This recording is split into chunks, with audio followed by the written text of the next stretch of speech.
asalaamaaleykum yéen mbokk internet yi nga xamante ni yéen a baaxoo di suivre seen chaîne Lion SN tey nag ñu dikk ak yéen ci xibaar yu yees ñeel kii di Ousmane Sonko moom le leader de Pastef gannaaw tey biñ ko daal di convoqué foofee ci tribunal bu Ndakaaru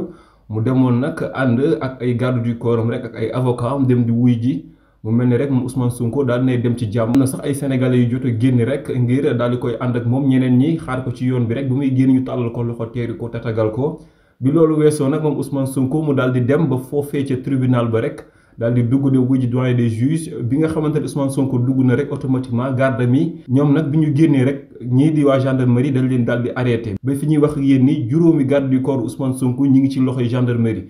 loolu nag nekk loo xamante ni yéem nañu bëri. d'après information yi jot nag ñoom gendarmerie motif bi ñu joxe mooy événement yi nga xamante ne xewoon na ca Cikki mooy altercation bi amoon diggante les gardes rapprochés de Ousmane Sonko ak ñi nga xamante ni ñoo leen doon provoqué foofee ca Cikki. mu mel ni rek moom Ousmane Sonko daal gannaaw ba ñu arrêté garde du corps yi ba mu yëg ko moom daal bañ na nee na du jóge foofee ca tribunal ba lu dul dañoo delloo si ay garde du corps ndax moom jàpp na ni li ñu def noonu teguñu ko fenn dañoo xaar rek ba mu dugg di wuyu juge bi. ñu daal di profité jàpp ay garde du corps moom Ousmane Sonko nag noppi na li nga xamante ne mooy jàkkaarloom ak doyen des juges Maham Diallo ba jot naa tontu question yi nga xamante ne doon nañ ko laaj waaye rek fi mu ne nii mu mel ni daal coowal garde corps yi moo tax moom Ousmane Sonko nee na du fa bouger ndax ñoom ñoo àndoon bi ñuy ñëw lan moo tax ñu bàyyi ba ñu ñëw ba mu dugg di nga xamante ne di def lii di audience am di jàkkaarloo ak juge bi ñu profité ci daal di arrêté garde du corps yi moom Ousmane Sonko nag mu ñaawlu ko lool ba noppi nag daal di refuser quitter li nga xamante ni mooy tribunal ba daal di exiger li nga xamante ni mooy libération wu ay garde du corps am